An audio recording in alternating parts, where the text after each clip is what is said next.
Here for a moment. What I've got to do now is create a little bit of a shadow under this. So I'm going to select the plate and I'm going to copy it. Now, I'm going to go ahead and lock the plate layer, and I'm actually going to draw on our table layer. In fact, I'll even turn this off for right now so it doesn't distract me. I'm going to go ahead now, and on the table layer, I'm going to paste Command V. And I'm going to restore this gradient. In fact, first of all, I'm going to flip it so the inside is the darker color, the outside is the lighter color. I get my gradient tool, and I've got to shrink this gradient quite a bit so it's about the size of the plate, maybe a little bit bigger, so it's in the center of it as well. Now, what I want to do is create a shadow with this, and where the shadow breaks away from the plate, it's got to have a little bit of a soft blend to it. So what I'm going to do is drag this slider clear over here. That's a little too much, right about there. So I get a little bit of a soft edge. Maybe that's too much again. A little bit of a soft edge going around it. Now, once I've done that, what I can do, and I'm thinking maybe that's the wrong color. That blue is going to look a little weird. So I'm going to change this to brown. I'm going to click on brown and drag it to that. Now I know what you're saying, Fulmer, that's fine and great and everything, but it blocks out all of that color behind it. A shadow is supposed to give you a soft blend. Well, we talked about this a little earlier with this shape. What we're going to do now is select this shape. Instead of being normal, it's going to be multiply. And you'll see that that gradually changes. Now, again, maybe that's too much, so I'm going to get my gradient tool and I'm going to slide this in just a little bit so my shadow's a little bit softer. Maybe like that. Now I can see through that, and if I'm not happy with that color, I can always click on this and say, okay, I'm going to add a little more black to it or darken it up or something like that. Okay? Now, I can turn the plate layer back on, and I can click on that shadow, and I can drag that so that it goes up and underneath it like that. And now that shadow gradually blends off. Now I'm going to, again, I think it's just a little too hard of an edge, so I'm going to just adjust this a little bit. It's got a little softer blend off of there, and that looks fine to me. Now let's go ahead and make the donut. It's time to make the donut. That's what everybody likes anyway, are the donuts. So we're going to create a donut. We'll come up here to our donut layer and unlock it. Now we're going to make a perfect circle. And there's our donut right there for right now. We're just going to leave that there. Now let's give it a cream color or some sort of tasty color as far as a donut. I don't know if you're a Krispy Kreme fan, we want something like this, but maybe with, let's see where our color's at. Maybe a little more golden and a little more yellow, and that's a little bit better. Maybe that's overall too light too, or too dark, so there we go. Now we want to make that hole in the center. So I'm going to go ahead and click in the center and draw another circle. Now if I make that white, that's a great donut for over here. But if it's over here, it's not, because we can't see through it. And we all know that donuts have to have holes. So I've got to be able to make this so that the donut appears to have a hole in it. Well, to do that, I'm going to go back to my Pathfinder palette. I'm going to make sure that both of these are selected. And I can also, if I go to my align, I'm going to close up the stroke, go to my align, I can align it centered horizontally and vertically, make sure they're in the center.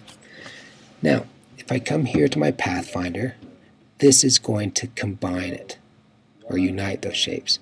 This one, however, will minus the front. So if I click like that, let's move it over here so we can see a little better. If I click like this right here, it will pull out that middle and it will make a compound path. Okay? This one right here takes where they overlap and leaves it. This one, if I have the shape perhaps right here, we'll take those two shapes and it will intersect them. So just a couple of different things. I want you to go through and explore those a little bit and see what they do on your own. We're going to take that, we're going to pull out the front. Now we've got to make a donut in here, right? We have to make this look like it goes around, because the donut, of course, if we had to cut away for a donut, we'd see two round sides in there. And so this has to look round. Well, we're going to use our gradient tool again. Only this time we're going to do some tricks with it. I'm going to get, we'll spread this out just a little bit. It's a radial gradient. I'm going to make this a dark color right here. Now that's working sort of, but not really. We've got to get some highlights and different things in there. The great thing about the gradient tool is it will allow us to add multiple colors. So I'm going to click on this swatch. I'm going to drag it to right there. And now look what starts to happen. We start to get this curve right here. Now I can go in and adjust this. That's too much. I can adjust this so it's a little darker on the inside, and I can move this shape around so that we get a little bit softer change in those colors. Okay? Now the reality is that that gradient is this. Here's our gradient. And that's the gradient that's in here. But the reason that we're not seeing the inside is because there's nothing inside. We're creating a gradient or a deception here with our radial gradient to make that look as if it's a donut there. So we can, in fact, we could do that if we created a circle on this like that. And we select both of them and minus the front. That gives us another donut. And who doesn't want another donut, right? All right, so I've got this donut.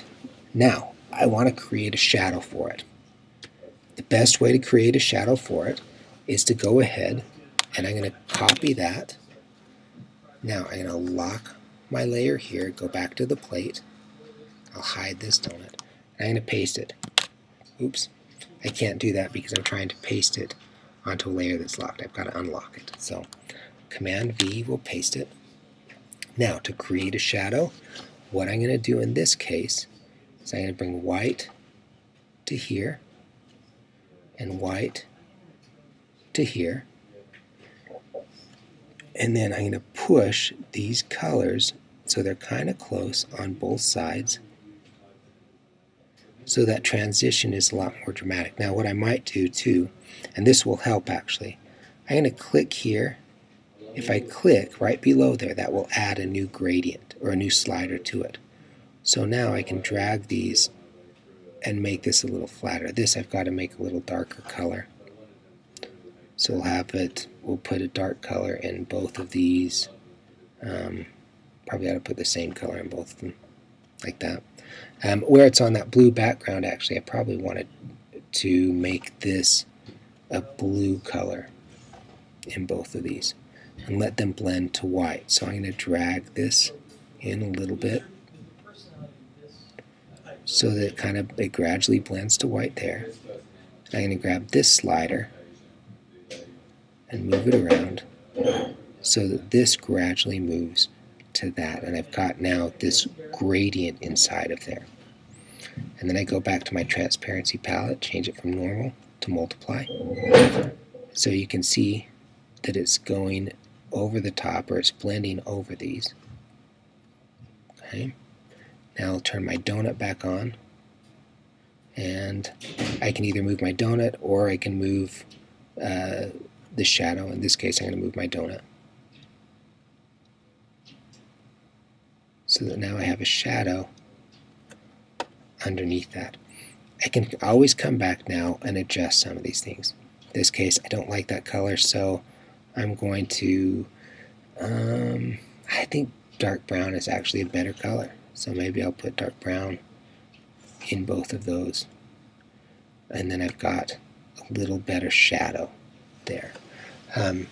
Now, I want you, when you're done with this, I want you to save this because we're going to use this later on in Photoshop in order to create another image, or to use this image, start with this image, and create something even better or even more realistic. So, which isn't hard. I mean, everything in Illustrator is stylized, but we're going to use this later.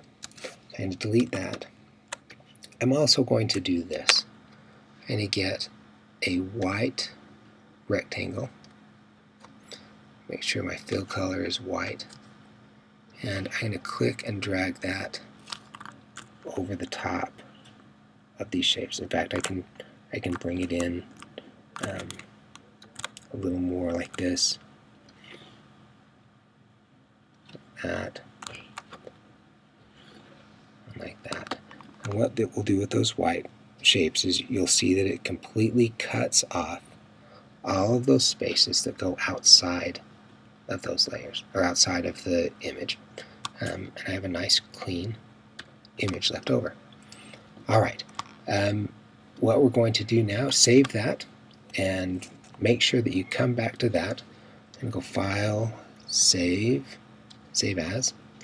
I'm going to go to my desktop, which has lots of files right now, but UVU Fall 2011 Online Working Files. I'm going to call this donut.ai, which I have in there, but I'm going to save it and replace the one I've got in there currently. I'll also upload this on the website so that if you need to, you can go in and grab it, or on the blog I'll upload it so that you'll be able to go in and grab it if you need to later. There you go. I hope you learned a lot, and we will see you next time you come on. Don't forget your layers. Don't forget your Pathfinders. Practice those a little bit. Practice with the gradients. Transparency. See what the different things do there, and your line. So good luck.